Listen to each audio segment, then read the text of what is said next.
A2000 EST OCOEE.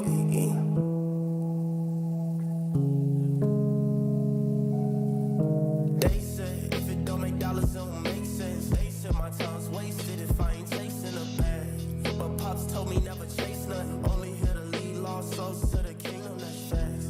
I only focus on the kingdom and everything else that I need. I know it will attract. If I lose it all now, I know he'll bring it right back. I ain't worried about the cards or the clothes or the price. Alrighty, ladies, gentlemen, and genetic anomalies, what is happening? It's not a newbie, back again with yet another stream. We've got a lot of topics to talk about. This actually might be one of my more jam-packed, or actually one of my most jam-packed streams of all time. So I really am looking forward to doing this one. We've got so many things going on right now. The majority of this is like political, but there's just like political drama. We've got like legit news going on. There are even like certain things that are like massive news headlines that I'm just going to have to skip just because doing all the research in order to do the stream would take way too long, and I unfortunately do not have the time. I don't have the time to do all that. Hold on, let me check my TTS and see if my TTS is rolling, because there are some clips from my show prep that I have to. Okay, the TTS is running. Okay, good. Because there are some clips from my show prep that I do have to load up onto the screen here before I actually start going through all the topics. Hold on, let me pull all these things up over here. Bro, whenever I do like show prep for a stream, I always underestimate how long it's going to take. I don't know why, but it's like I will go into a topic and I'll dig and dig, and I have to like pull myself out and be like, okay, hold on, slow down. You really only need one source. You really only need one clip to react to. Like, you know, you can keep it chill. Oh my goodness, but there's a lot here. Also, one thing I want to do, and I have to figure out like which frequency I do this, but I would like to go back to making like reels again. Like, I don't think I'll ever be on TikTok. I highly doubt I'll ever be on TikTok, but I need to go back to making like IG reels and like YouTube shorts, because if I have like a good moment in a stream where I can turn it like into a short, like it's fun to make them, and they don't take like super long to do. Frankly, I feel like they take like a little bit longer than they should, but with practice, I can like cut down on like how long it takes for me to edit that. I mean, and that's just part of learning video editing, right? Like, the more you do it, the better you get at it. All right, hold on. I think we have all of the topics pulled up here. Oh, let me see. Do I have everything? Okay. I've got everything. Now, the lead story is actually not at all something I thought that I would be covering. I didn't even have this inside of my my show prep. Didn't have this in my show prep at all. But oh, hold on, I'm gonna make sure I've got some sort of drink to drink so that my throat doesn't dry all up like the Sahara Desert as I stream. Let me do this over here. All right, perfect. So I got the chat over there in the corner. So for those of you who are not familiar, when I started streaming more consistently in the quarantine COVID-19 era, the largest community that ended up following me and checking out my content was a community known as the Promised Land. There are like a bunch of, I guess, like high school-ish friends, I guess. I don't know all their ages. But there's like this collection of like internet friends. I think some of them know each other in real life, but a lot of them make content together. But they just generally just like hang out over Discord and stuff and have a good time. They support each other. I think ISM actually put out like some music. They went and boosted that. They all like streamed it and stuff. So that was pretty cool. It was pretty cool to see them all band together as a friend group and as a community. However, things recently took a turn for the worst. I go into Discord, actually to send a clip to Sleepy, who I think is actually streaming right now. I'm a big fan of Sleepy. Kind of got into one of his Discords, and I was sharing some clips for him to use during his stream. And then I realized that someone had mentioned me in the ISM server, which is extremely rare because usually I will mention someone else and then that person will mention me. But then I go into the ISM server and I see this message right here. This is from Miniweed is ISM. It says, unless something happens in the next 48 to 72 hours, the ISM server has been scheduled for deletion. Take time to screenshot any last memories before everything will be gone forever. Now, this is quite a shame because, you know, my favorite channel on here has been the film discussion channel. And I've like shared pictures of like, I don't know if we can go back to some of the pictures that I've shared. I'm sure. But it's like cool. Like some people over here, they're sharing like pictures of like VHS hauls that they've gotten and stuff. Like I'm a physical media fan. And so I love this, you know, people sharing like letterboxed like letterbox screenshots and stuff. It's all very, very cool. And so I'm like, this kind of sucks. Like I've never been like insanely embedded in the Promised Land community, but I do not have a better Discord community to talk about movies in. I am in, there's a streamer, her name is like HNNXS. She's like a Christian streamer on Twitch. I am in her community and there is a movie channel in there, but there's just heavy auto mod that I can barely talk about anything without it getting flagged by the auto mod, even though I'm not saying anything crazy or edgy at all. So it's very frustrating. So I for a while I felt like the ISM server, other than my own, has basically been the only place I can go to talk about additions to my collections and to talk about just like movies and things that I've been watching recently. I don't post in there super often, but it's very cool to be able to go in and post about something new that I've gotten in the mail. But now there's this big, massive news that the server is going to be deleted sometime within the next 48 to 72 hours of me making this recording. And I was a bit confused because I didn't understand exactly what was happening. I sent in a message and they said, oh, there was drama. And I was like, what drama? Well, it turns out that in the general channel, which I've muted because I'm in way too many Discords, and so if I don't mute channels, then I'll literally not be able to get anything done because I'll just be checking Discord all day. So it turns out there was this whole conversation, and it all started at 12:30 last night, I suppose, with Metalhead saying, yo, guess what? I turned 23 today. And so people started like saying, oh, happy birthday, whatever, all this stuff about, you know, getting old, all of these things, kind of like a weird post about it smelling like poop in an apartment building. Kind of felt out of place.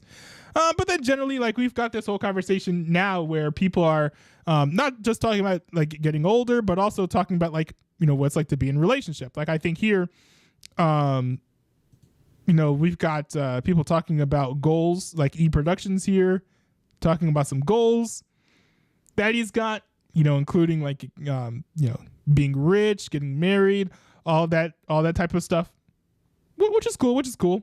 And then here we have people, you know, debating the ethics of cheating on a relationship and polygamy, I suppose. I guess, I don't know. Y'all can have those debates if you want to. That's not necessarily what I came here to discuss, but it was a very interesting conversation. But here we have E Productions, who's the person who said that one of his goals was to be in a monogamous relationship, start a dialogue which ended up kind of spiraling into what caused all the drama in the first place. So it says here, I have a moral compass and loyalty.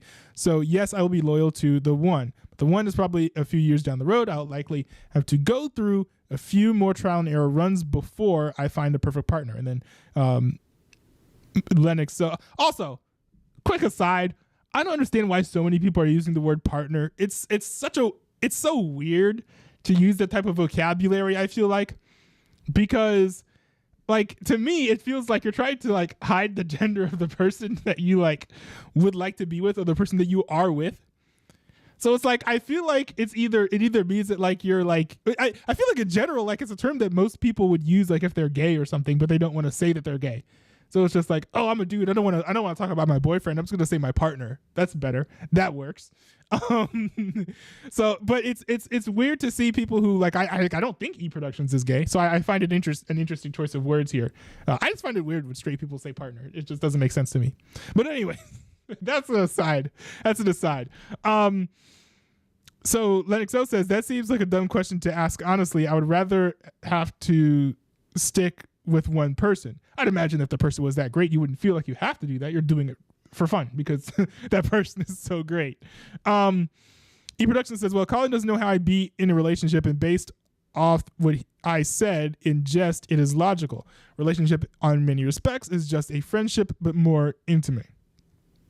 And then there's more stuff here going on talking about relationships or whatever.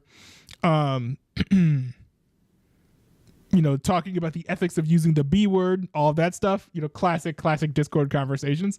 Then Lennox O says, I'm sad for getting old. And then ISM says, y'all, most of you can't even drink yet. You're not getting old just yet, which is true. 100% accurate, 100% true, but it's a joke, right? And E Production reiterates this, saying, guys, I'm only kidding. We're all going to die with our cards in mint condition. We'll see. Then who is this person? I don't know who this P person is. But the P person says, time flies by faster than before, so it feels like you're rapidly aging. 1 year goes by so fast, it's pathetic. Yeah, that's kind of true. It's kind of true. But then E Production says, I can and I do, I guess talking about drinking. Then ISM says, why are we getting so aggressive? And then E Productions says, I drink for party time. Now, I don't know how old E Productions is, so I don't know if that is why ISM accused him of being aggressive. That part I did not understand when I was reading all these messages. But then Lennox O says, people think I'm a PDF for being 19 years old, which I got what he meant as soon as he said it. In part because I've been watching lots of content from like Sleepy and stuff, and they've been talking about, assault allegations and not just assault allegations, but like talking about like relationships and like age gaps and all of this stuff. When you get to certain age, things get icky or whatever. There's been a lot of discussion along those lines in the YouTube commentary community. So I understood what he was talking about because like in the context of that, like it kind of makes sense. Like, we're seeing on Twitter and X or whatever, people getting called creeps when they're like 20 years old for like being in relationships with people who are like 18 or 17 when the age gap is like 3 years old. So from that context, that's why I initially was connecting what Lennox O said to. Like he was joking around, like, right? He's like, oh, it sucks that like I'm getting this old because now if I get into a relationship with someone who's, 2 years younger than me, then I'm going to get hit with the accusations, right? Ending my career or whatever. I'm about to end this whole guy's career. Like those types of situations. So like I understood the joke. But then ISM reacted by screaming. And then he says, I will delete the server in all caps. And then E Production says, yay. And the DJL says, chill, y'all. And then people start realizing that he's being serious. If you actually look at the ISM server, it says ISM official DS, which is Discord, scheduled for deletion. So the server is about to get deleted, apparently. And we're seeing that, this is not necessary. This is not just a joke. DJLL is here in the chat right now saying that she's currently going through it, which sucks. Like, I don't even understand to your degree how much you're going to miss the server because I'm missing it for just one channel. You're missing it for the entire community. But DJLL, who's a mod in the server, literally says, what happened to this family? That's her status, which is clearly in reference to what's going on in the ISM server. So ISM says, so long ISM server. Lennox O reposts the joke, and I think I noticed him do that a couple other times, which to be fair was to a degree obnoxious. Like I didn't think that was necessary. Then someone says, huh? And DJL says, stop it. And then E Production said, okay, then that happened. And ISM says, he asks like he's worried about me getting old and acts like he's 10. which is another joke I appreciated because he's kind of true. It is kind of like a amateurish, relatively immature joke. Even if I would say it's funny, it's not appropriate. It's joking about PDF related activities. It's not really something that you really want to do unless you know what you're doing. And I don't think any of the people in that Discord server are skilled comedians. E Productions then begins to blame himself for the entire situation. He says, I feel like I should leave because mainly my messages were the catalyst for this. And then the P dude says, I don't think there's anything inherently wrong with the worry of getting old. I think it's natural for most young people to have to have that thought at least once, which is true. ISM says, Epro, you are our favorite person. That's cool. DJ L says, I just embrace it, talking about Lennox's behavior in the Discord, which is like, I mean, it kind of makes sense, right? I mean, we all also understand, by the way, right? P understands it was a joke. It was a joke. I understand that it was about a very dark and grave situation, right? A very dark and serious thing, but it still was a joke, right? That's at least, my perspective on the whole situation. E Production says this isn't nice. I mean, yeah, it's not nice. It's still a joke. Yeah, the P dude even says anyone who's been here long enough knows it's a joke. And so then I hop in and I didn't understand what's happening. I was like, yo, wait, what? Bro, rip the server. And I'm posting all of my emojis from my own Discord server. And then I was like, are we migrating to the Promised Land server or anything? Because there is actually an actual Promised Land server. But I mean, it's dead. Like, it's completely dead. But I was like, are we going to move there? Because I knew that there were a bunch of like the Promised Land people still in the original Promised Land server. They just weren't posting in there. So I was like, maybe that server is going to get revived. But they were like, nope. Now, I did get a more direct confirmation of exactly kind of like the direction that things are going in. So I literally said, like, I'm going to miss this channel so much because I will. I'll be... I'll have to resort to sending pictures of my new discs into my own Discord server, which is kind of dead at this point. And ISM said the Promised Land is full of drama. And I said, I thought y'all left the drama behind, to be honest. Which is true, because I did make a whole video about like avoiding drama. And as soon as I put it out, like I think like Mr. Pizza and ISM, they were like, man, like that video is like a banger. We need to follow this advice, because I was literally explaining why they were getting into so much drama. They were like getting into all these crazy situations with the YTP community. I'm like, it's very clear. You're hanging out with people who have questionable behavior. And when you hang out with people who have questionable behavior, of course, eventually you're going to behave questionably towards you or towards other people. That's going to cause rifts. That's going to cause drama. Just stay away from those types of people and you'll be fine. And they were like, yeah.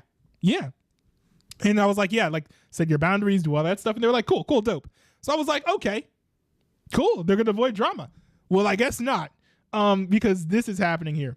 ISM said it's the worst it's ever been, even without YouTube. And I said, I had no idea anything was happening. ISM says, it all unfolded this afternoon, and in an instant, boom, the Promised Land broke up. And I was like, in hindsight, now maybe there are conversations, right, that I'm not privy to, but to me, in my opinion, this kind of feels like a bit of an overreaction. Fursuit XL says some things were said that were taken the wrong way. ISM says we were all lied to. Now, I don't know what this is in reference to. I don't know who did the lying or who lied or what. Like, I'm a bit confused on that point.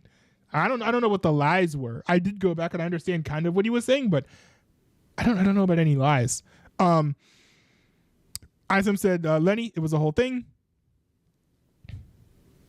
And so Mini Wheat says he claimed that he had serious allegations about being called an offender against children, which not only raised some questions, but was also a lie.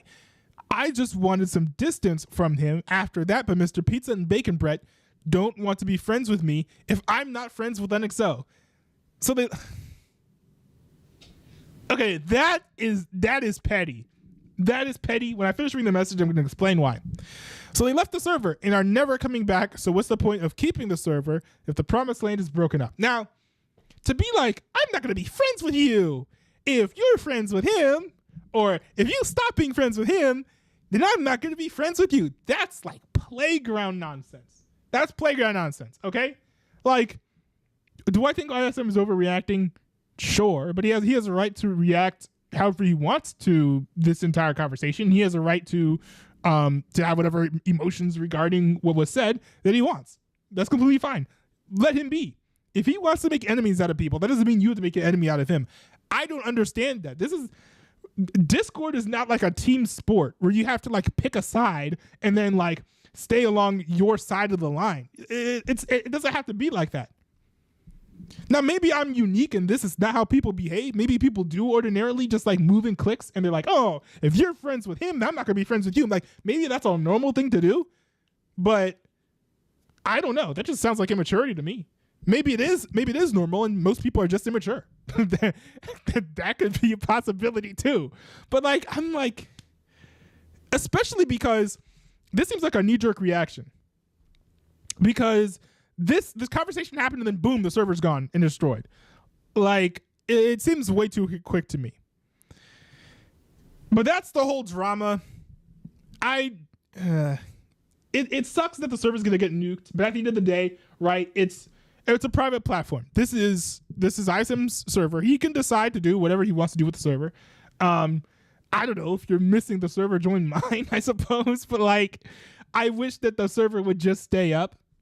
Cause look, if ISM feels that what LinuxO said was too inappropriate, which I mean, to be fair, it's pretty edgy. Like I don't blame them for that. Like, you know, then kick them from the server. But that doesn't mean that you have to delete the server outright. I don't understand that mentality at all. So yeah, hopefully the Promised Land gets back together in some capacity. Maybe they can take the old server and like bring it back up because the Promised Land server does still exist. I know some people in the ISM Discord server were like, "Oh, I'm not gonna have the server up anymore because it's not worth running if the Promised Land is broken up." But to me, like, that doesn't make sense. Like, because there's still other people who like talking to each other. It's not just about like the core Promised Land people. Like, there are more people like me. What if I want to talk to you guys? Right? Like, half of y'all are not in my Discord server. So I'm not going to beg on my hands and knees for you guys to join mine. I'd rather just talk to you in yours. So it's like, it sucks, man. It sucks, man. But such is the way of drama. Very rarely do you find YouTube drama that's based in like, I don't know, maturity, I suppose. So, hold on, y'all. I will be right back. Hold on. I have to, I got to tend to something real quick. A2000 EST. Okay, hold on. I'll be right back. I'll turn on the TTS so you guys can chat amongst yourselves if you want to have some sort of profound debate about this drama. Hold on. I will be right back.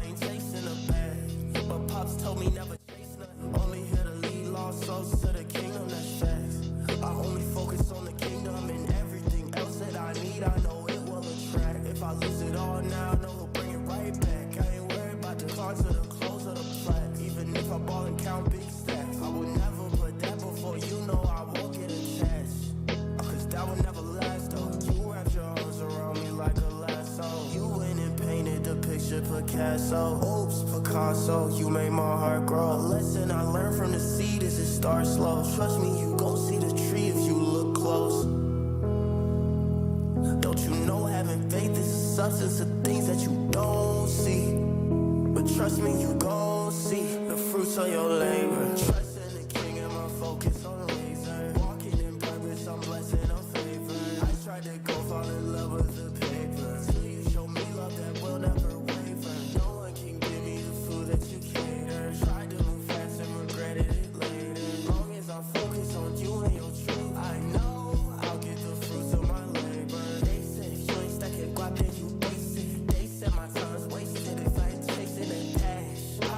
first gon' be last. You got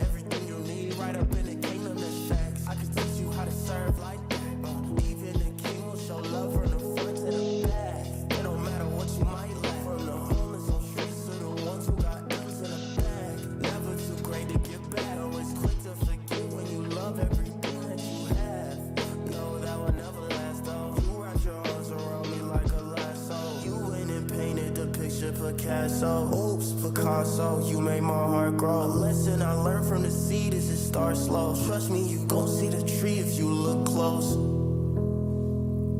Don't you know having faith is a substance of things that you don't see? But trust me, you gon' see the fruits of your labor. Trust in the king and my focus on laser. Walking in purpose, I'm blessing on favor. I tried to go fall in love with the paper. Till you show me love that will never waver. No one can give me the food that you cater. Tried to move fast and regretted it later. Long as I focus on you and your truth, I know I see the fruits of my labor. Trust in the king and my focus on laser. Walking in purpose, I'm blessing on favor. I tried to go fall in love with the paper. Till you show me love that will never waver. No one can give me the food that you cater. Tried to move fast and regretted it later. Long as I focus on you and your truth, I know I see the fruits of my labor.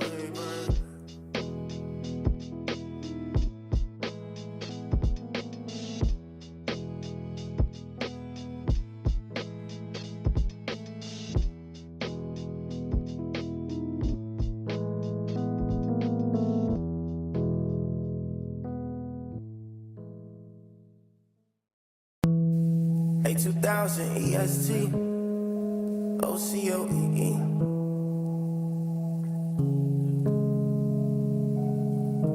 They said if it don't make dollars, it don't make sense. They said my time's wasted if I ain't chasing a bag. But pops told me never chase nothing. Only here to lead lost souls to the kingdom. That's facts. I only focus on the kingdom and everything else that I need. I know it will attract. If I lose it all now, I know he'll bring it right back. I ain't worried about the cards or the clothes or the plat. Even if I ball and count big stacks, I would never put that before you know I won't get attached. Cause that would never last though. You wrapped your arms around me like a lasso. You went and painted the picture Picasso. Oops, Picasso, you made my heart grow. A lesson I learned from the seed is it starts slow. Trust me, you gon' see the tree if you look close. Don't you know having faith is a substance of things that you don't see? But trust me, you gon' see the fruits of your labor. Trust in the king and my focus on laser. Walking in purpose, I'm blessing on favor. I tried to go fall in love with the paper. Till you show me love that will never waver. No one can give me the food that you All right. I am back. That was quite the segment there. That was quite the segment because I generally do not talk about Discord drama. At least when it comes to like Discords like I'm involved with. I think the closest thing to Discord drama that I reacted to last was the whole Cedarville stabbing situation, which, by the way, I don't know if anything came out of that. Because in part of the conversations that I had with the stabber, I basically not the stabber, the guy who got stabbed. I basically cut ties with him. So like, the last I heard was from him saying that there was like some sort of court date happening in like December, and like that was it. I don't know if anything was published on the internet after that. But trust me, you gon' see. Actually, let me see. I could see what I can just Google it and see if anything happened, but I don't think there was any news.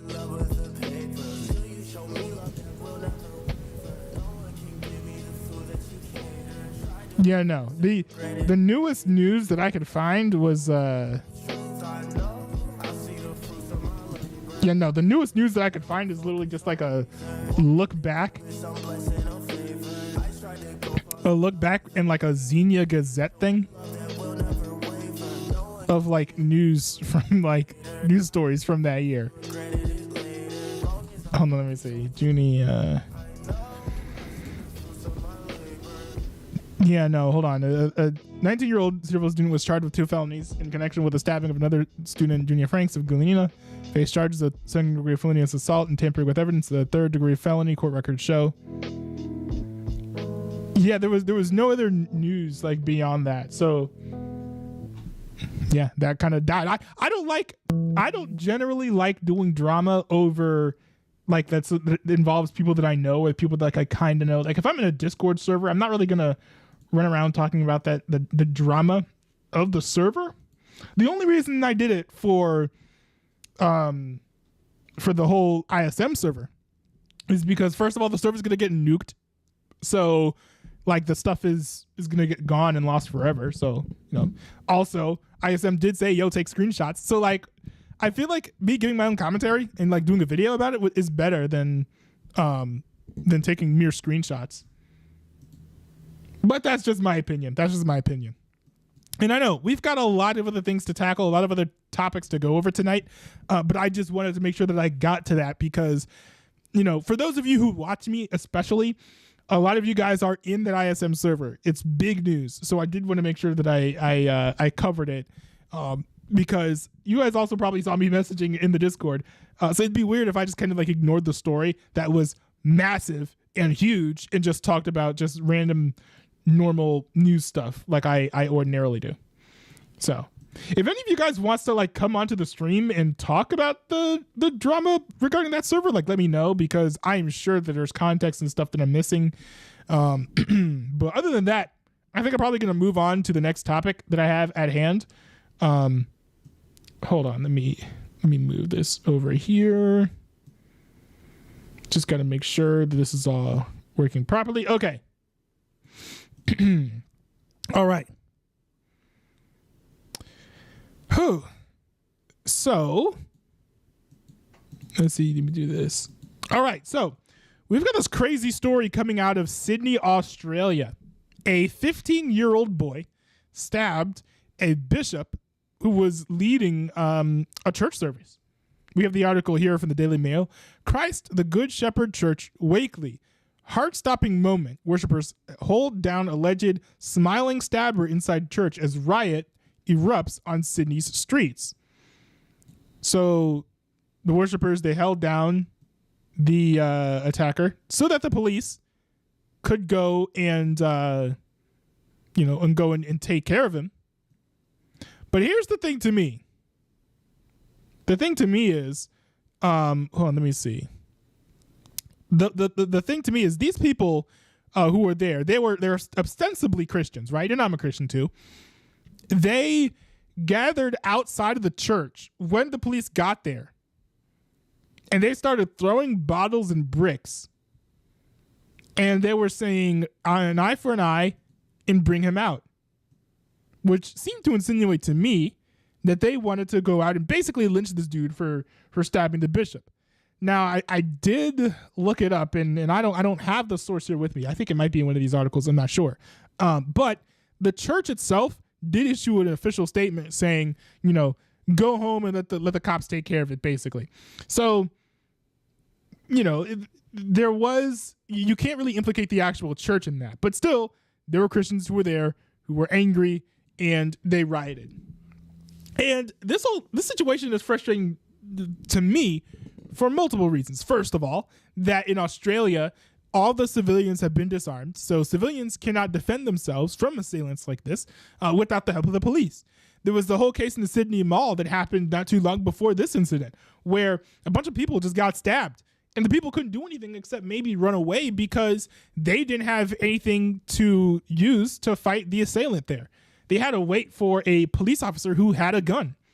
None of the civilians are allowed to have guns there, I don't think, for the most part.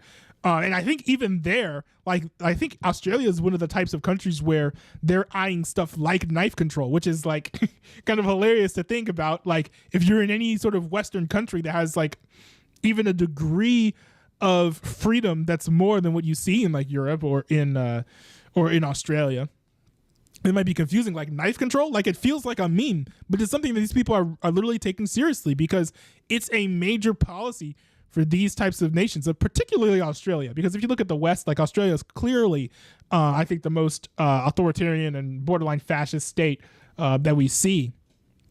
Especially Australia, like they have very, very little freedom in comparison to the rest of the other Western nations. So part of me is like, I can understand with the authoritarianism too, where it's like you're mad that you don't have the means with which to defend yourself, and if an attacker is attacking you, sick and tired of seeing all this violence, you're sick and tired of being oppressed by the government, and then something bad happens, and the police didn't stop it, right? The guy was able to stab him. And other people weren't really, I mean, a bunch of them were able to hold him down, but still, it's like it would have been easier if someone there also had a knife or someone there also had a gun or something, I would imagine.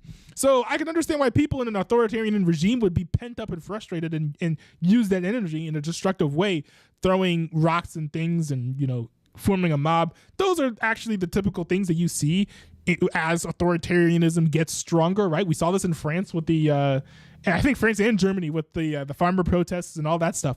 But at the same time, while all of those factors can be easily understood, you have to also take into account the fact that these people are Christians, and Christians are called to behave at a higher standard. If you found like a mob of random people who were mad that somebody got attacked or whatever, they were like, we need to kill him, rah, rah, rah. Like, that would not shock me. But you know what does shock me? When I see a headline that says Christian mob tries to lynch a murderer or an attempted murderer. Like, it just is completely incongruent with Christian values, because I think God's the one who's got vengeance, right? That doesn't belong to us. And God also gave us the governing authorities to take care of us and to instill justice. Now, if they're not instilling justice, then that is a problem in and of itself. But this dude got arrested. This dude was actually being held by police while this protest was happening. So, as a Christian, I am gravely disappointed by the conduct that we saw here out of Sydney, Australia. I understand that some of you guys are probably mad and upset and frustrated at how you've been treated by the government.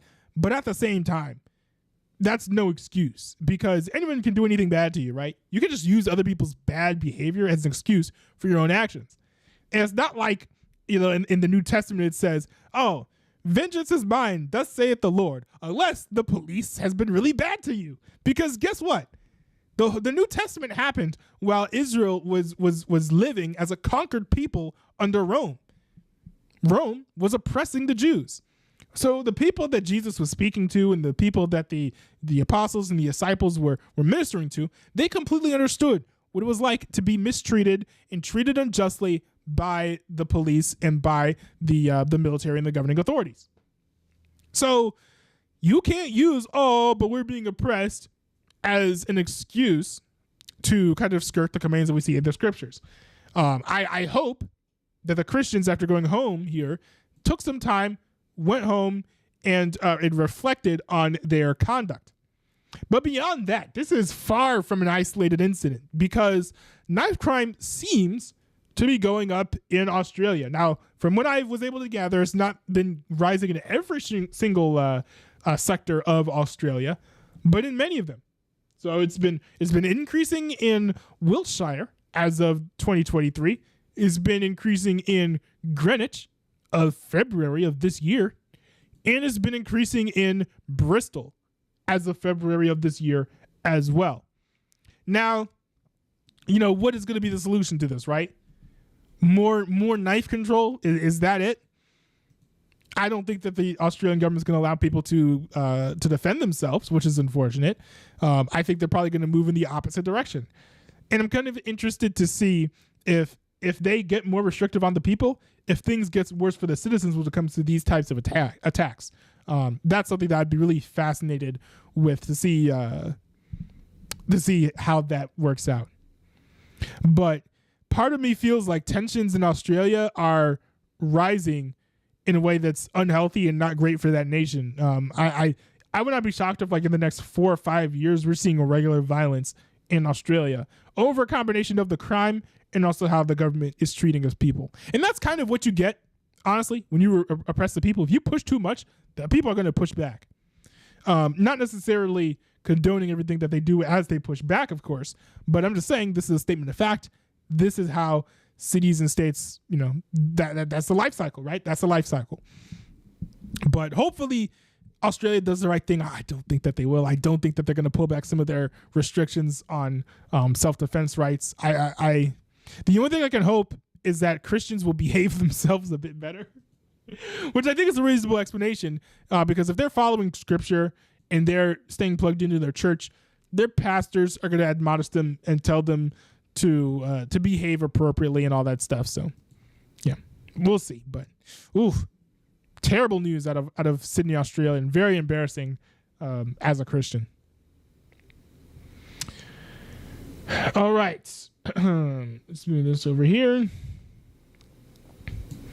All right, okay, so we've also hold on, let me actually move this over here. We've actually got this news.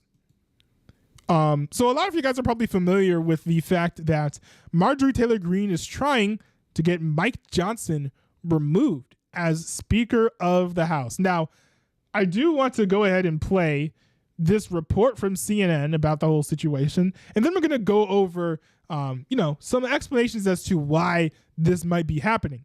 Honestly, I think this makes a whole lot of sense. For once, I think I agree with Marjorie Taylor Greene, and I'm going to explain why. House Speaker Mike Johnson is fighting to keep his job, the job he's had for less than 6 months. At least 2 House Republicans are threatening to oust him over his plans to handle Ukraine aid to Israel. This was his message just a short while ago.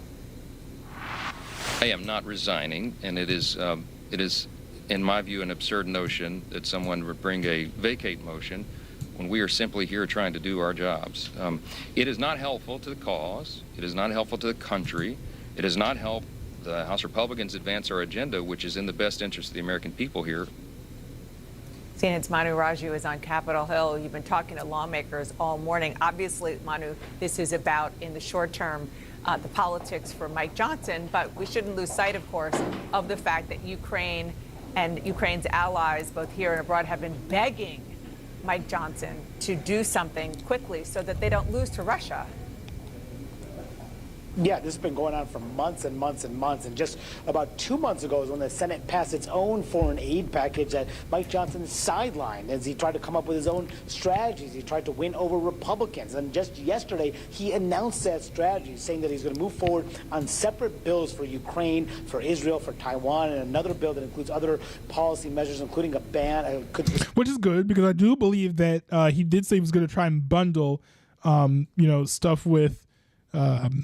I think he did say he was going to bundle like Israel funding and Ukraine funding and all that stuff together. So it is good that he's splitting this up. Something that could eventually lead to a ban on TikTok. But here's the catch. It is expected that the House will use a parliamentary maneuver to essentially put all those bills together in one package and send that over to the Senate. And that is what's causing a lot of angst within the GOP ranks. A lot of Republicans, particularly on the hard right, have said there should not be another dime for Ukraine. They do not want to tie this to aid to Israel. Democrats, the White House, want it all tied together because of what they say is an essential, essentially an emergency for Ukraine. They say that this money is needed right now. Now, this all comes, of course, as the threat to push out Mike Johnson is growing. In fact, Thomas Massie, who is a Kentucky Republican, announced behind closed doors that he would support this effort by Marjorie Taylor Greene to push out Mike Johnson from the speakership. And he called on Johnson directly to resign. And I asked him about that interaction in that tense exchange behind closed doors. So you want him to resign? You want him to resign? Yes. Yeah, I asked him to resign. What did he say? He said he would not. And I said, well, you're the one who's going to put us into this. Because the motion I do believe that he publicly said that he would not resign as well. is going to get called. I'm not a big fan of this, well, I like the individual votes. I'm not a big fan of putting them all back together. What about the motion to vacate? We shouldn't be, we don't need that. No way. No way. We don't want that. We shouldn't go through that again. One thing I do like about Jim Jordan is that not only does he seem like a pretty principled dude, he seems like a very staunch conservative, but he also seems good-natured and he likes to avoid drama. And I think he's one of the few people who's able to do that without like voiding and nullifying his principles. Like, I appreciate that he's like, no, let's not do this. We should try and find a way to work together rather than just ousting the dude for not doing what basically we voted him in to do. So you're seeing a difference of an opinion there from two conservatives on the right flank of the Republican conference. Of course, Jim Jordan's being one who's influential within a lot of Republicans. But it's interesting to hear Jordan there. While he opposes this effort to push out Mike Johnson, he also is opposed to what the speaker is trying to do here. You're seeing a lot of divisions among Republicans at this critical time, because there's a question here, Dana. How long can Johnson survive, and does Mike Johnson even have the votes to get this measure out of the House by the end of the week, which is his goal? So just so many things are riding on these key decisions at this moment, but a very precarious time for the speaker. Almost Speaker Jim Jordan there saying, no, we should not do this again. The dynamic among Democrats, particularly those who are the most vulnerable. So honestly, I don't really care as much about what the Democrats have to say, so I'm just going to forego that entire section. Excuse me. However, you have to remember kind of the context of which the context under which this guy was added to understand why they want to get this guy removed. So this takes us all the way back to October 1st of 2023. Matt Gaetz had basically said that he wanted to remove Kevin McCarthy because he was supporting stopgap bills. And he was wanting them. Let me see if I can find the line about the single issue bills. Let me see here. Oh, yeah. So this was in response to the passing of stopgap legislation. The stopgap legislation that was hastily passed on Saturday with hours to go before the federal government ran out of money. This will sound familiar in a second. Did not include border security provisions or broader spending cuts that had been demanded by some of the GOP. McCarthy had previously supported such moves as well. The measure funds the government through mid-November, while Republicans continue to work on single-subject, longer-term spending bills. All Democrats but one joined 126 Republicans in approving this temporary bill on Saturday. 90 Republicans voted against it. I tried every possible way, listening to every single person in the conference, McCarthy told reporters on Saturday after the vote. I want to be part of the conservative group to get things done.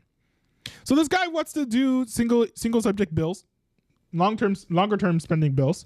Also wants to get rid of the stopgap spending, which is completely fine and admirable. I also would like to see a change to that as well. However, what happens when Mike Johnson becomes Speaker of the House? Well, in November 14th of 2023, not that much longer after that, what have we here? What have we here? Mike Johnson backing a stopgap bill. And this was met with controversy and anger from the Freedom Caucus, which is quite fair because if you remember the Freedom Caucus, they were backing Matt Gaetz, and stopgap bills were one of the things that they specifically wanted to avoid and get rid of. So, this may seem like a new thing, right? With Marjorie Taylor Greene over the past 2-3 weeks saying, let's get rid of Mike Johnson. That might seem like a new thing, but stuff like this has been boiling. Tensions have been boiling since November.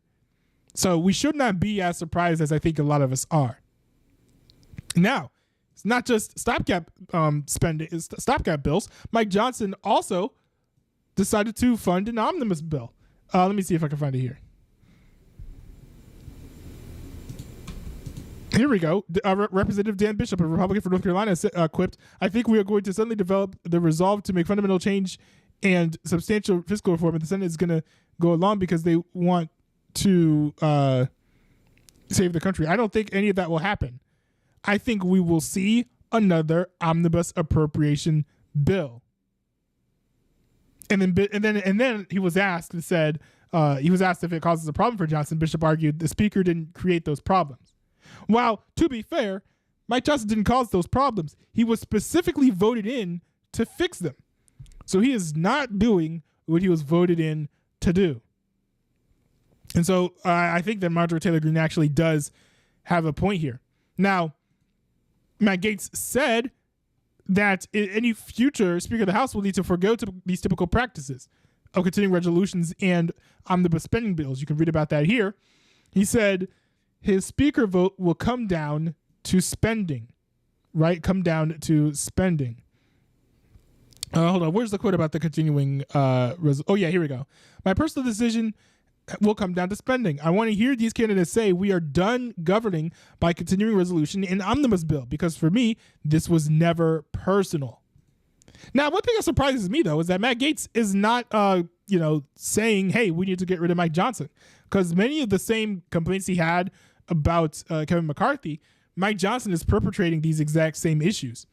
So part of me is like, well, why aren't you trying to oust McCarthy? Part of me is like, well, why aren't you trying to oust Mike Johnson? Now, part of it could be that he knows that other people are going to carry that torch for him. He doesn't need to be the face of that. Like Marjorie Taylor Greene, for example, is probably going to carry the torch on this occasion. So, but it's a shame because, you guys saw my videos, right? Like I was excited and I thought that there was going to be major change in Washington, but it turned out it was business as usual. We cheered and we were like, yeah, let's go. Like, rah, America. Like finally we're going to change the system. Finally, we're moving away from this dubious way of doing business. And we just got more of the same. Very, very disappointing. But before we wrap up, let's listen to what Marjorie Taylor Greene has to say. She was recently accosted by reporters at Capitol Hill. Here is what she had to say in response to the fury and fervor regarding this whole situation. The cameras don't have to reach as much. Congresswoman, now that the speaker is open, there's some discussion and lobbying for him to change the motion to vacate threshold, make it higher. Does that mean you're going to move forward as soon as today?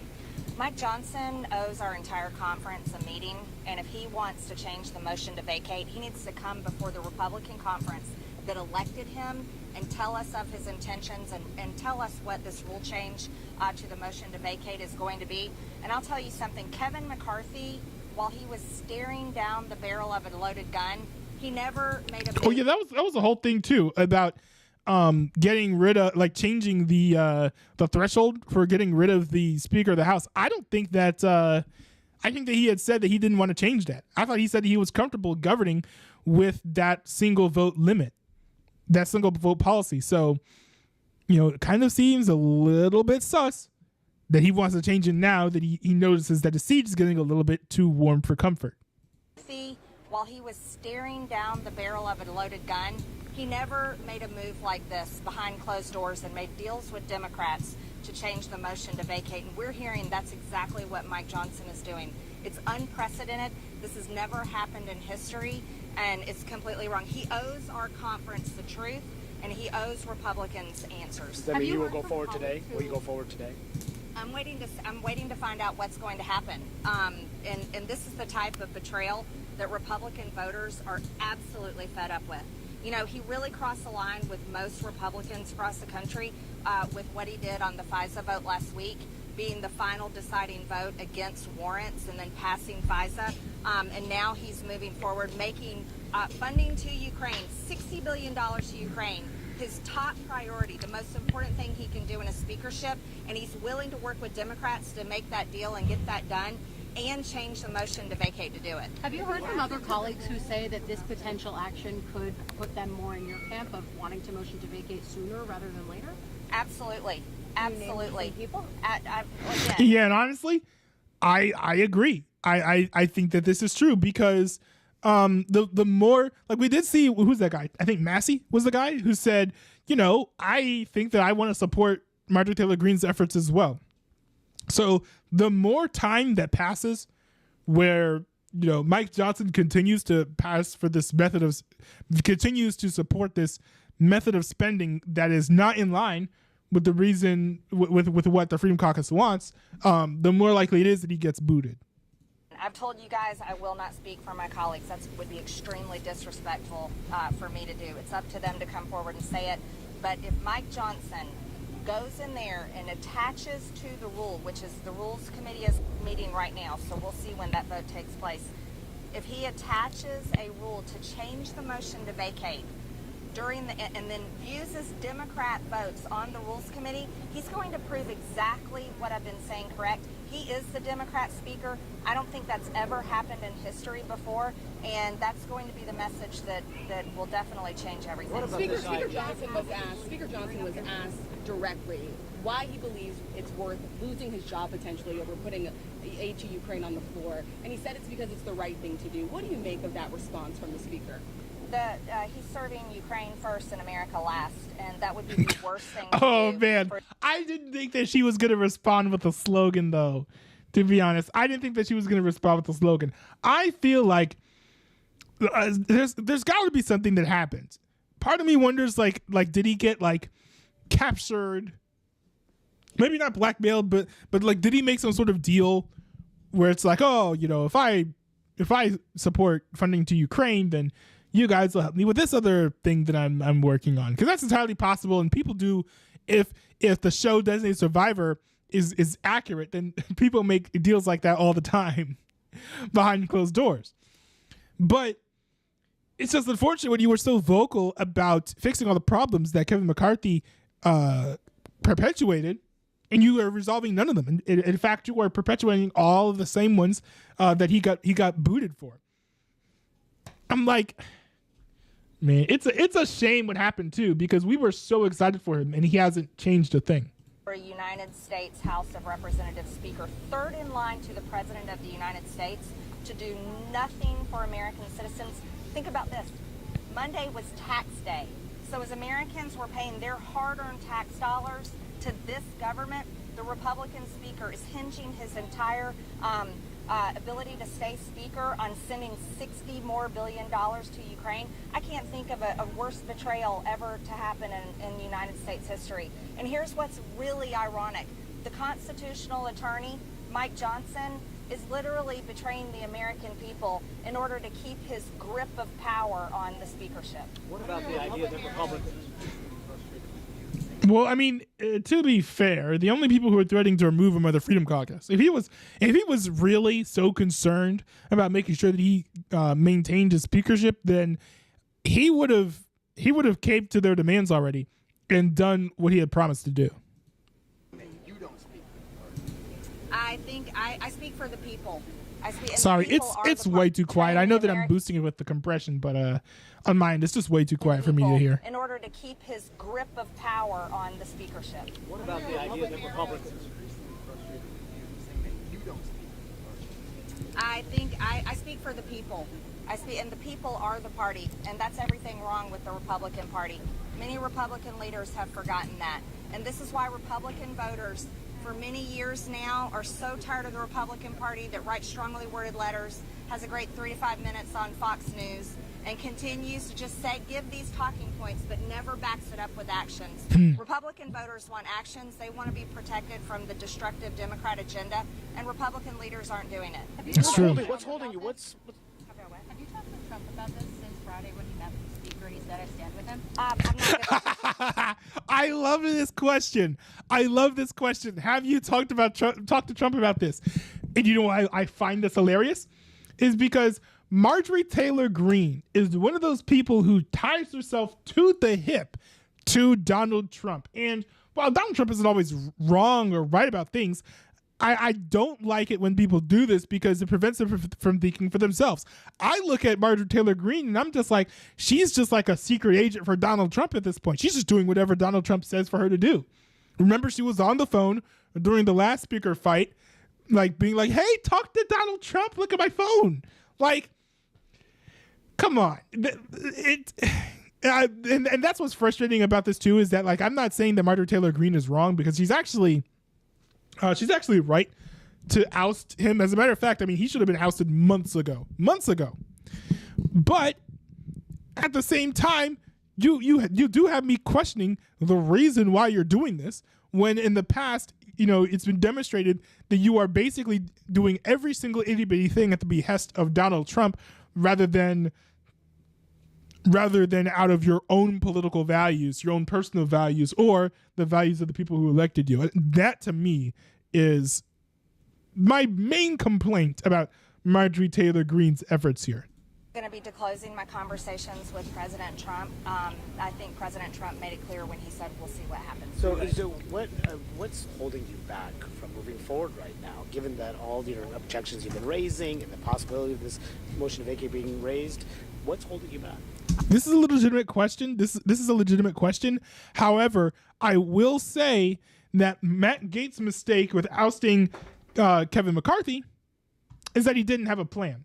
He ousted Kevin McCarthy, and then there was no option, and then we were floundering around for like 2 or 3 weeks, being like, oh, I don't know who we're gonna pick. I would not be shocked that Marjorie Taylor Greene right now is trying to gather the troops, behind the scenes, and get some people to agree on who the successor should be, so that it's really quick. It's just like out with the old, in with the new, no crazy drama, and no undue gridlock in Washington as well. I'm a responsible person. I've been a business owner and a successful business owner most of my life before I came to Congress. I'll say it again, I respect my conference and I respect my colleagues. I also want to do everything I can to project our majority and keep it next time. And so I'm not acting out of emotions or rash feelings or anger. I'm doing this the right way, and I'm allowing my conference to see exactly what I saw months ago. And I called it out in my Dear Colleague letter. We have to work as a conference, and when the Republican Party figures out how to be a team, then I'll argue the Republican Party will finally learn to govern. Interesting. We have another threat. Yeah, I mean, not a fan of Marjorie Taylor Greene, but she's actually right here. I'm looking forward to seeing Mike Johnson removed. Look, I don't have any ill will towards the guy. Right? He seems to be like okay as a dude. I know that he has some fringe, stances. He leans towards like the Christian nationalist camp on certain issues. Like I think didn't he want to like recriminalize what was it, like adultery or something? I don't know. He's kind of like more along like that part of the political aisle, but at the same time, I do appreciate that he stands up business. I do appreciate the fact that he's conservative and he has like the right views on social issues, in large part guided by the fact that he is a Christian. I just wish that he stuck by I would just wish that he did what he was brought in to do. He didn't do any of that. So it's unfortunate. It's a shame. But yeah, unfortunately, business as usual in Washington. You elect someone and they don't do what you want. Unless it's Trump, I guess. I don't know. Trump was surprisingly effective. But yeah, that was the whole thing. We'll see what happens. I have no idea if he'll actually get ousted, because I do think that if Marjorie Taylor Greene can't find a successor, then she's not gonna push him out. Oh! Also, there was this clip I wanted to react to. I wanted to react to this clip. Now, I believe that this was a clip from Destiny's stream where he had Hassan's stream up in the corner. But this is Hassan reacting, this is XQC reacting to Hassan on mute, saying probably the worst thing that he's ever said on a stream. What is this? I don't look at what my news telling me. I try to only see facts. Yeah, but Hamas is not any better. No, Hamas unironically is the lesser evil of the two. If you look at the civilian casualties, if you look at the civilian deaths, I love XQC's just like, what? Like, XQC is like the most like normie, but like also based reaction that you could possibly give in this moment. Versus the deaths of soldiers, Hamas's percentages are infinitely better than Israel. That's just facts. It's not facts. So no, Hamas is the lesser evil. That's how fucking awful the IDF has been. I don't look at what my news are telling me. I only try to see the facts. If you see the facts on that front, then how about the fact that Israel has killed more than 35,000 Palestinians in the past 6 months? This is such a bad take. This is before we talk about the elderly and also male civilians over the age of 18. It's just it's such an awful take, and there's so many reasons why. I think the main reason is just the behavior of Hamas itself. Hamas done very grave assaults against the civilians in Israel, particularly the female civilians. Has the IDF done anything like that? No, they have not. Hamas has specifically and deliberately, unapologetically and intentionally targeted civilians and citizens of Israel. Has Israel done that? Has the IDF done that? No. As a matter of fact, I think last week or the week before, the IDF was called out for striking a humanitarian aid truck. They did an investigation. They determined that it was an accident. It shouldn't have happened. And not only that, they fired the people in charge of that attack. Many of the people being within the chain of command that you would need in order to issue that strike in the first place. Just the idea that the IDF is worse than Hamas, who uses human shields, operates out of civilian infrastructure, operates out of hospitals, all of which, by the way, are war crimes, literal war crimes. The idea that they are worse than the people who are trying to go after them is absolutely ludicrous. Now, of course, you could question the IDF's methods all the live long day. Like, the IDF should not have used white phosphorus. The IDF should not have done the siege of Gaza. You can question the IDF strategies in all of this as much as you please. I will find no qualms with you there. But to say that the IDF has that Hamas has a moral high ground over the IDF is just a mind-boggling take. I'm not gonna accuse you of anti-Semitism if you believe that, because you could just be stupid. But it just is an awful take that does not make sense. What boggles my mind too is that this dude goes to the Streamer Awards and wins like News Streamer of the Year while he's over there, caping for Hamas, which is a literal terrorist organization. Like, imagine if they went to the Streamer Awards and they just play this clip. Like, and our nominee for News Streamer of the Year is Hassan Piker. Play the clip. Hamas is unironically better than the IDF. Like, what? What? This is absolutely insane. And no wonder this dude is bleeding viewers. Because most people in the West understand that Hamas is a force for evil. Even the pro-Palestinian homies, the Free Palestine people, even they understand how bad Hamas is. If you were to ask them point blank if they supported Hamas or if they condemned Hamas, they might roll their eyes because they're sick and tired of you asking that question to them over and over again. But at the same time, they probably will still say, hey, Hamas is bad. We should get rid of them. There are only very, very, very, very far left fringe people defending Hamas at this point. And Hassan Piker is unironically, and unfortunately, thrown his lot in with those folks. But should we be surprised? Right? This is the dude who brought on Timothée Chalamet, right? That one young Houthi rebel pirate who was bragging and boasting about kidnapping Chinese ships or something. Kidnapping ships to like steal like goods and stuff. It's like, bro, I do not understand how like normal people can watch this dude and think that he has reasonable political takes. But part of it too, though, is that if you just watch one person for your political analysis and for your news, then it could be easy to get stuck inside of an echo chamber. Because you're not really, especially if you're not really hearing anyone challenge you. Like Hassan Piker doesn't really have that many debates. I think, interestingly enough, today he's debating random children over Discord. But in general, he does not do debates. He does not air, opposing viewpoints and give them fair credence. And he grossly misinforms his audience. So we have a dude here whose political analysis is literally take whatever the American state messaging is and believe the opposite of that. We're taking that dude and lifting him up as like the biggest streamer in the world. Like it's crazy. It's crazy.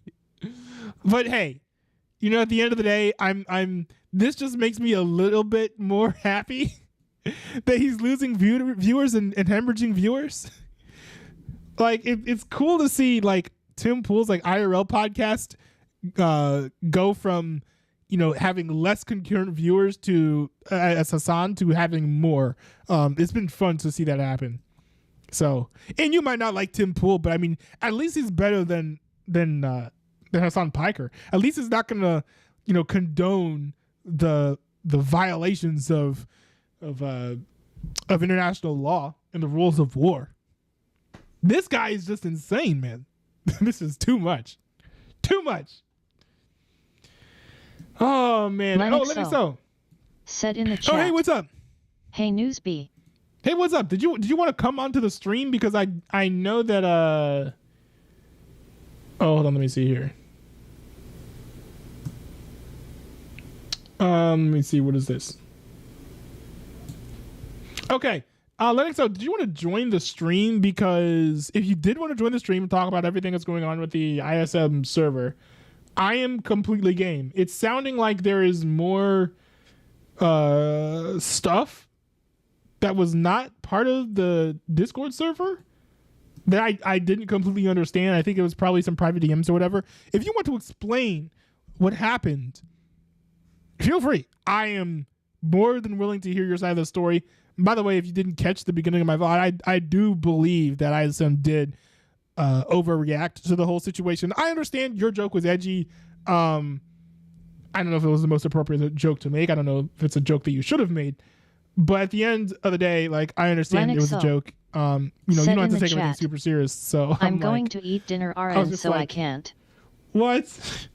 Just the idea that ISM is deleting the server, like, of course he has the right to delete the server, but just the fact that he's deleting the server over a joke is just like, it's what? But hey, it's up to him. If he's not comfortable running a server with someone who tells jokes like that, then like, hey, I mean, more power to him.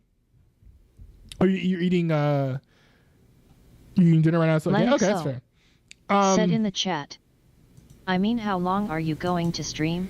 So I'm probably going to be streaming all the way up to the hard break. I've got a hard break at 10. I have how many other stories to get to today? I actually think I'm going to get to all the stories that I want to. I've got 3 more stories that I plan on covering. I am fine with replacing any of them with talking to you especially because the story is so fresh and is so new that it's, I think, worth hearing your side and getting that like aired out and out there. But yeah, whatever you want to do. I have 30 minutes left in the stream basically. So if you want to postpone your dinner for 30 minutes and talk to me, that's fine. And if you don't, that's fine. We can schedule something else. It's really up to you. But man, that drama was something else. But you know what? I guess I shouldn't be surprised that the ISM, well, not the ISM, but the Promised Land fell into more drama, because that's kind of what they do. Lennox says, "We'll see. I'll tell you if I can make it." All right, cool. That works. All right. So there was a big Supreme Court case coming up, and I don't know if you guys have heard about this. I feel like this is actually pretty massive. And unfortunately, being to a certain degree underreported, here is the National Desk talking about this whole situation. The Supreme Court is taking up a case that could eliminate some charges against former President Trump and hundreds of other people involved in January 6th. I'm with Courtney from the Fact Check team, and the court started hearing arguments earlier today, and a decision isn't expected for months, but it's already having an impact on some. That's right, Didi. Over the last several weeks, federal judges in Washington have agreed to release around 10 defendants who are serving prison sentences because of the obstruction law, since the court is determining whether the law should have been used in the first place. How significant is this decision going to be? That's a good question. To put things into perspective, according to the Justice Department, nearly 1,400 people have been charged in total. Out of those, just over 350 were charged with obstruction, and around 170 have been actually convicted. Many have had their sentencing delayed. So if the court did reverse the ruling, it wouldn't affect a majority of the defendants because they're also charged with other felony or misdemeanor crimes. That means there wouldn't be any cases that would be completely thrown out. Also, some judges have already signaled that they'd increase the sentences attached to other charges if the obstruction count is deemed invalid. All right, Courtney, thank you. And for more on this Fact Check Team topic, a lot to it, including links to their sources, of course. Now, this is an interesting case because I don't think that the obstruction should have been brought up. Now, I could be wrong that maybe the people were there to obstruct justice. But the tricky thing to me with this entire situation is that it's not clear what the January 6th people were trying to do. Were they trying to take over the White House? I heard a conspiracy theory before that they were mad about the votes being counted, and so they wanted to bust in and hold everyone in the chamber hostage so that the Trump would end up getting all of the Electoral College votes that he needed in order to win. But I didn't hear any backing of that. And I do research on that now, and I can't find any sourcing for that information.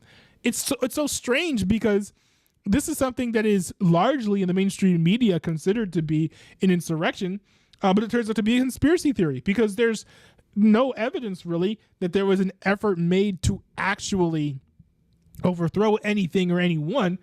From what I can tell, it's just a lot of mad, angry hillbillies who were salty that Trump had lost the election and they were throwing a temper tantrum. That's not an insurrection. That's a dumb, stupid protest. So I'm glad that the Supreme Court is questioning this, but I hope that, when they examine this, they actually look for motive, because I think it actually would be helpful for them to kind of have I think it'd be helpful to have a clear, definitive definition where it's like, okay, this is why they were here. This was their plan. They had these blueprints. They were supposed to go here and here so they could affect this change and bring about this result. We don't have that right now. We just have a bunch of people pretending that they know why these people did what they did, and then excoriating them for that. Here we can go through the article, I think, because the article is relatively short. Well, we can just go through the first part at least. It'd take a while to go through the whole thing. The Supreme Court on Tuesday questioned whether federal prosecutors went too far in bringing obstruction charges against hundreds of participants in the January 6, 2021 Capitol riot. But it wasn't clear how the justices would rule in a case that also could affect the prosecution of former President Donald Trump, who faces the same charge for his efforts to overturn his election loss in 2020. And that's different, right? If they rule that Donald Trump was trying to usurp some sort of federal process, then by all means, bring up the obstruction charge. Donald Trump is different than the rioters and the protesters, though. So let's make that clear.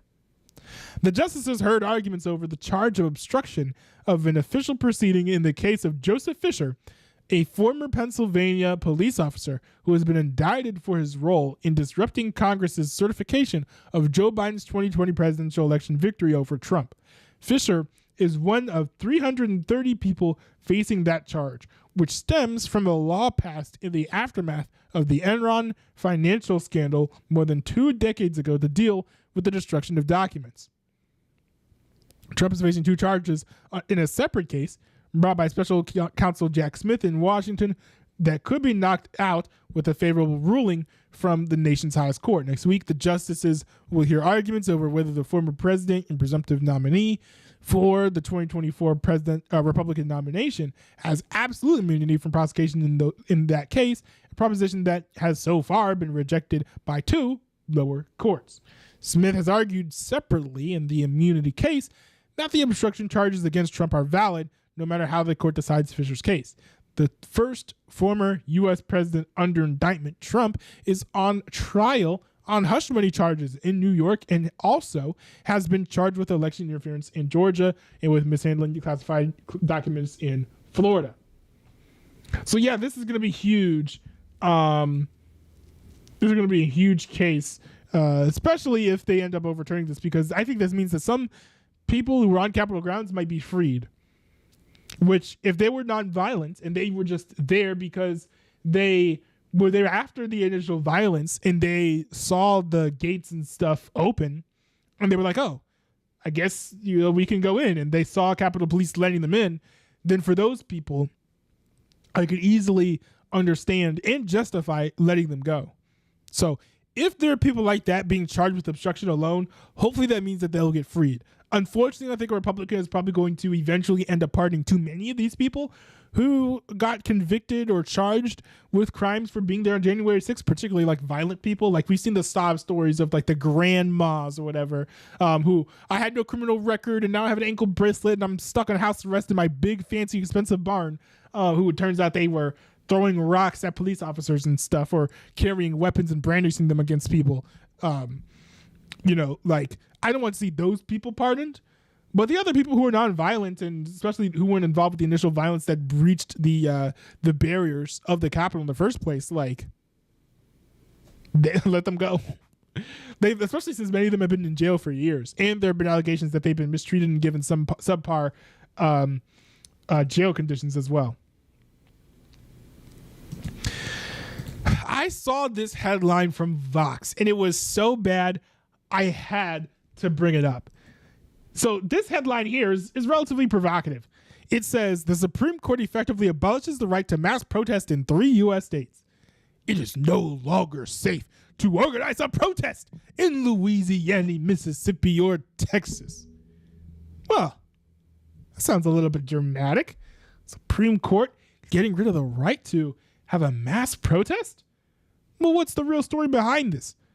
Well, the real story is more like this.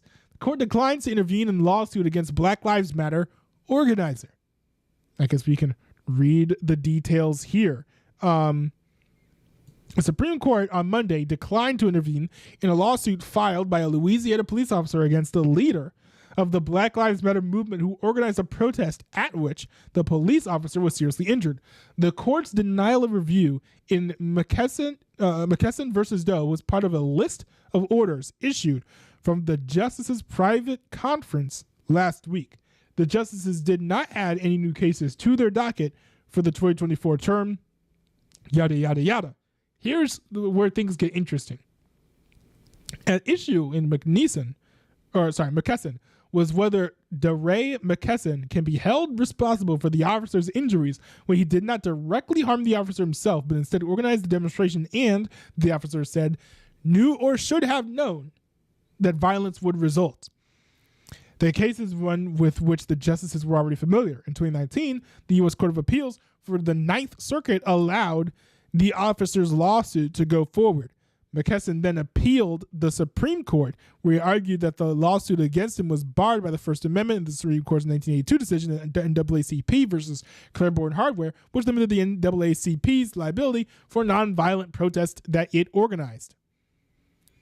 Well, the thing is, though, is that the officer says that he, quote, knew or should have known that violence would result from this protest, which makes sense. This is all Summer of Love stuff, I believe, where many Black Lives Matter and Antifa gatherings did end up being violent. Many people there were like, yes, let's be violent. They're very, very vocal about their support of violence, although I do understand that Black Lives Matter members were split on whether or not violence was justified for political means. And in the 1982 case, the NAACP specifically organized a nonviolent protest. You can't compare a nonviolent protest to a protest where some people are going to be violent, some people are going to be peaceful. What can you do? What can you do? It's just a big group of people having fun and talking about politics. You know, it's a false equivalency that the defendant here is trying to make. In November 20, so now they're just going through the how how this case has traveled throughout the courts. But I was just struck by how bad that Vox headline was, because the headline should really say court essentially holds Black Lives Matter protester responsible for violence conducted by rioters, something like that, right?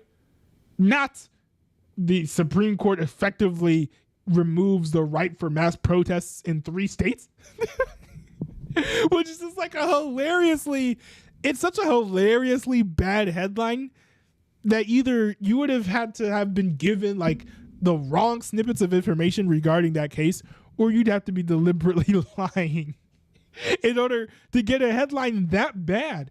And I don't like using strong language or wording when it comes to what people are doing politically and the messaging that they're putting out, but that is the case here. That is the case. This headline is egregiously wrong.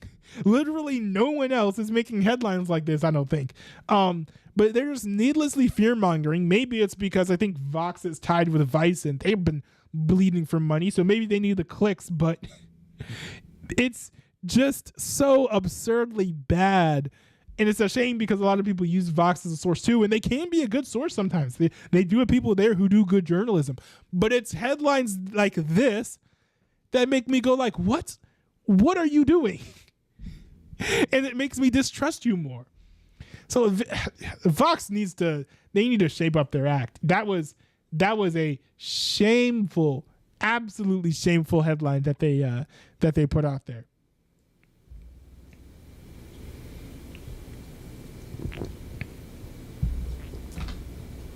All right, we've got one last story to get to.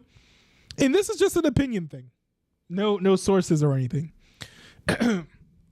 So this year I've been going to the movies a lot more frequently than I have in years past. And one thing I've started to notice is just how much AMC is airing and showing and re-releasing old movies. I was able to go see the theatrical re-release of Tenet in IMAX. That was wonderful. But it's not just that. Sony is putting all of the Sony Spider-Man movies back into theaters. Disney is not just Disney is not just theatrically re-releasing episode 1 on May the 4th for May the 4th be with you, the Star Wars Day, whatever. Not just that, they're also partnering with AMC to do a 24/7 marathon beginning to end on Star Wars Day of every single Star Wars film. And on top of that, I think Shrek 2 is in theaters. And for like its 20th anniversary or something. We've got more like all these other movies. There are more movies that I don't even remember that are being re-released into theaters. And, one person might look at this massive shift in theaters going from, oh, look at the new movies that are coming out to, hey, you want to see Andrew Garfield's Spider-Man movie? As like a head scratcher. Like, why is this happening? Well, let me put it like this. I think this is proof that theaters are I think this is proof that theaters are not dying, but movies are. So, we've been seeing people talking about, the death of movie theaters. People aren't going to theaters as much. But there's still a baseline and fan base of people who love going to the movies, and they have not stopped going to the movies.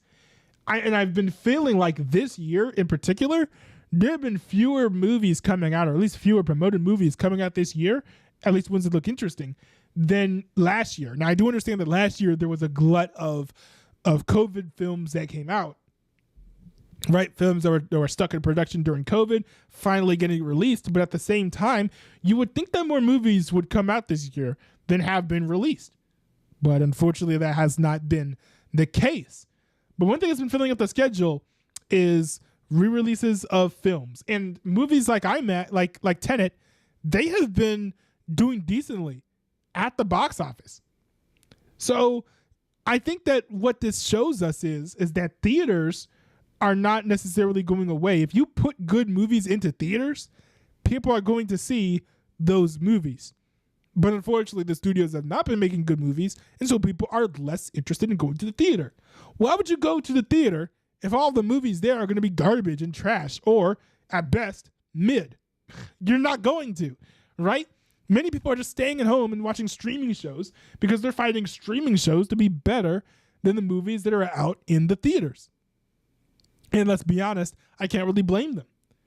But I think it's a little bit more than that, because theaters are still showing new content.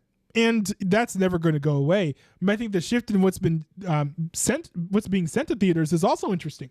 We've seen over the past, I think, couple of years, Angel Studios put out The Chosen, like season premieres out as theatrical releases, and they chart every single time because The Chosen is actually a pretty good show. It's got an insanely high rating on IMDb right now, rivaling some great shows of all time. And we're starting to see some other people follow suit. Disney is deciding to release some sort of like Mandalorian Grogu film, which is probably honestly going to end up being like the first 2 episodes of a Mandalorian season, just like Angel Studios has been doing with The Chosen. And additionally, Angel Studios is also doing something similar with their upcoming film and TV series Homestead, where it seems like they're going to be bundling like this sort of like the first 2 or so episodes of a TV series, or making a prequel film that will then go directly into a fully fledged TV series that will air on the Angel Studios app. So part of me wonders, are we going to come to an era where TV shows are so much better than movies that are sent to theaters that like season premieres, this is going to be a thing where the big show comes out, like an HBO show or whatever, and the season premiere is going to be shown in theaters, and the season finale is going to be shown in theaters as well. I would love that. Imagine if like Succession, the last 2 or 3 episodes of that show aired like in succession, in theaters. That would be wonderful. So many people would go to that. The theater would be absolutely packed if they did that. And compare that to, I don't know, the secret society of magical Negroes. I feel like it's a no-brainer when it comes to what you're going to pick. Right? So I think that theaters are going to find a way to put content up on the screen and in their projectors that people are going to want to see, whether it be old movies or new movies. And I think because of that, theaters aren't really going to die, but maybe theaters aren't really going to die, but maybe the types of films that we're seeing in theaters now are no longer going to be shown in theaters. All right, so I think that about covers every single topic that I had to talk about. If Lennox O has nothing to say, then I could go ahead and wrap things up for the stream here. Let me check and see if Lennox O is free. I don't think Lennox O is free. You know what? Even if Lennox O was free, I wouldn't have the time to talk about everything that I wanted to talk about. We'll have to do a convo in a different stream. But thanks everyone who tuned in. Appreciate every single one of you guys who chatted. Thanks to DJL and Lennox O for popping into the stream. I hope you guys end up sorting out all of your stuff, right? All of the Promised Land drama, and I hope you guys are able to bring back the ISM Discord server from the claws of death, because I do think it'd be a shame if that server went away. Like, hey, if y'all joined my Discord, I wouldn't be salty, but at the same time, your Discord is something special. There are many people on there that I just don't even know if they'd be a good fit for my Discord, so like, it's a shame that we're losing such a hallmark of, I think, history when it comes to like this corner of the internet. So it sucks. But it is what it is. Not all things are meant to last forever. I've seen friend groups dissipate and fall apart too. So, this is not something that's new to me. This is not my first rodeo. But yes, thanks to DJLL, Lennox O for sending messages into the chat. Oh, Merely made it. He made it the last second. He said, oh man, I joined the last minute. My bad, man. It is fine, dude. Don't apologize for missing my streams, okay? I'm sure you have a life. Go live that life. And then when you have spare time or downtime, go watch my streams. But in the meantime, don't be going like, oh, I'm so sorry that I missed your stream. My bad. No, it's completely fine. It's no one's bad. It's completely fine if you're missing this stream from a lowly one view Andy on YouTube. It's completely fine. Yeah, homework since 4. Exactly. You should be doing your homework instead of watching my streams. Go do your homework if you haven't finished it yet. But hey, if you have, you know what?